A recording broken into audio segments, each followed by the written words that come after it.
First, I'm going to just sketch out my table. So I'm going to insert table. For now, I'm just plopping in a few columns and rows. I can always add more later if I need to. So from here, both my legal claim and the facts of my legal claim are going to be important. And so let's say that I have an intentional infliction of emotional distress claim. Oh, you may have noticed that that's one of my frequent analogies is an IIED claim. I don't know, something about those are just interesting to me. Okay, so I have an intentional infliction of emotional distress claim. I'm going to need a set of charts for each element. So we've got intent. For some reason, caps lock is on there.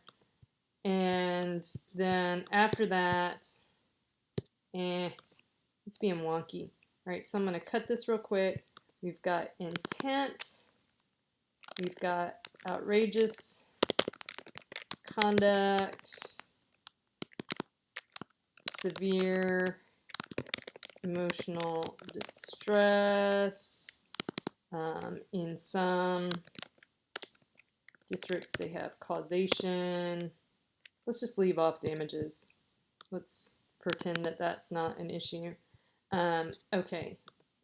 Don't do that in an actual problem. See what your elements actually are. All right, so now I'm putting that chart back in. All right, so let's say we have a television news reporter who has gone to the house of someone who just lost a loved one in a hurricane and is filming at that moment the reaction of this person who has just lost a loved one in the hurricane. And the person is screaming, "No, no, stop filming, go away, go away," and is crying. So with respect to intent, we've got the person saying, "Go away." Why is that still caps locked? All right, I swear my caps lock is not on. That's okay though. We have the person saying, "Go away." They're crying. Reporter continues. Plus, they just lost a loved one. So it seems like maybe all of these things are things that potentially could put the report. So these are all the facts of our case. All right, so let's say we're in California. Kind of a bad analogy. Let's make it an earthquake instead of a hurricane. I don't think they have hurricanes in California. All right, so we're in California and we found a case, Miller versus NBC Broadcasting, which also involves a television reporter who filmed the death of a loved one. They filmed the death of the husband. Husband died. I don't recall whether they said there was any crying in that case, so that's something you would want to go back and look to see. The reporter continued filming the entire time.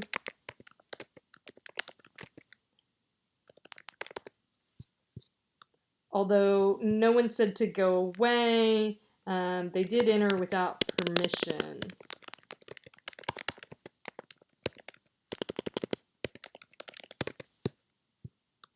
All right. These are all similarities, by the way. I'm going to do additional charts for differences. Okay, so that's one case. We've also got KOVR TV, where the reporter didn't even film a death. The reporter and the reporter wasn't told to go away, but was there without permission. The plaintiffs were children, so it's particularly egregious. It didn't say that the children cried, but they were shocked, I believe. They expressed shock. Filmed their entire reaction to being informed about a death.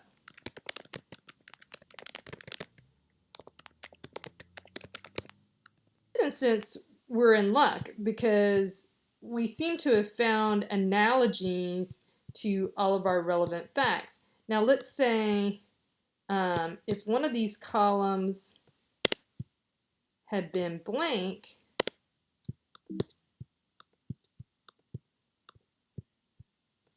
that's usually a signal to us that we need to keep looking for additional authority. And by the way, this is also all positive authority. The reason it's not negative authority is, and the reason we want to label it, is similarities to negative authority don't really help us. So then we would go through and do an additional chart for differences from these cases. And note on this, sometimes something that is a difference is also a similarity depending on how broadly or narrowly you look at it. So, you know, for instance, in Miller, they lost a loved one. Let's say in our case, the loved one was a friend instead of a... All right, and then we would go through and do that same process for negative authority as well. We would do similarities, and then we would do differences. Again, we separate them out because those similarities to negative authority can hurt you, and the differences can help you. And then we repeat that for each of the different elements, and bam, that kind of helps put your whole application together. All right, I look forward to seeing you next class.